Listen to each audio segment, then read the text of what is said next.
Hi, this is Sandhya. இன்னைக்கு நம்ம என்ன பார்க்க போறோம்னு பார்த்தீங்கன்னா ஹேர் ஸ்ட்ரைட்னர்.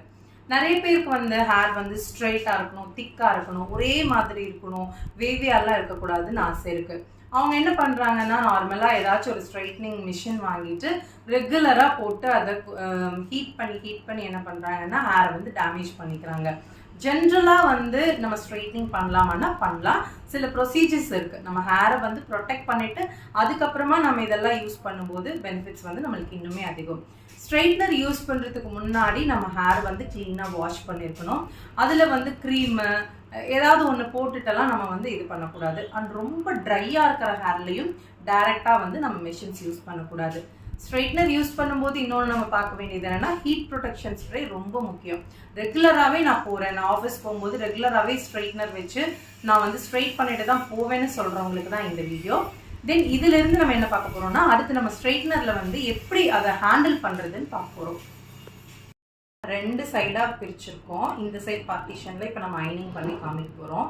எல்லாரும் அயன் பண்ணும்போது என்ன பண்ணுவீங்கன்னா, இங்கே ரெண்டாக பிரிச்சுட்டு இங்கிருந்து எடுத்து அப்படி அயன் பண்ணுவீங்க. ஆக்சுவலாக அப்படி பண்ணக்கூடாது. நம்மளுக்கு இந்த கார்னரில் பார்த்தீங்கன்னா பேபி ஹேர்ஸ் நிறைய இருக்கும். இந்த ஏரியாவில் பேபி ஹேர்ஸ் நிறையா இருக்கும். அந்த ஹேரை நம்ம விட்டுருவோம், அதை நம்ம கண்டுக்கவே மாட்டோம். ஸோ அதையும் சேர்த்து அயன் பண்ணும்போது மட்டும்தான் நமக்கு ஈவனான ஒரு ஃபினிஷ் கிடைக்கும்.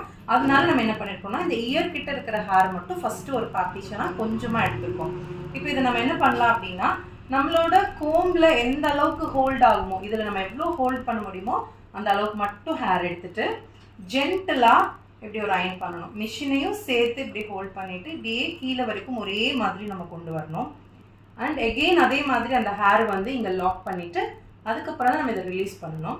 தென் எகெயின் அதே மாதிரி மிஷினை இங்கேருந்து கொண்டு கரெக்டாக பர்ஃபெக்டாக ரெண்டும் ஈவனாக கொண்டு முடிக்கணும். அண்ட் இந்த ஹேர் முடிக்கிறதுக்குள்ளே கோம்பு இங்கே போய் லாக் ஆச்சுன்னா அடுத்த செஷன் எடுக்கிறதுக்கு நம்மளுக்கு ரொம்ப யூஸ்ஃபுல்லாக இருக்கும்.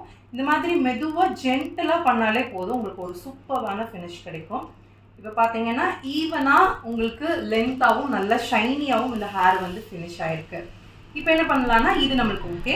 அண்ட் அடுத்த செஷன் இதை ரிமூவ் பண்ணிவிட்டு இங்கேருந்து கொஞ்சம் கொஞ்சமாக எடுத்து மேலே இருக்கிற ஹேர் வரைக்கும் கவர் பண்ணும்போது பார்த்தீங்கன்னா ஒரு ஈவன் லுக் நம்மளுக்கு கிடைக்கும். இதுக்கப்புறம் ப்ரொடெக்ஷன் ஸ்ப்ரே ஒரு சிரம் போட்டு நம்ம இதை ப்ரொடெக்ட் பண்ணிக்கலாம். ஸோ இந்த மாதிரி ஸ்டெப் பை ஸ்டெப் பண்ணும்போது உங்களோட ஹேர் ஃபுல்லாகவுமே ஈவனாக அழகாக தெரியறதுக்கு சான்சஸ் நிறைய இருக்குது. தேங்க்யூ.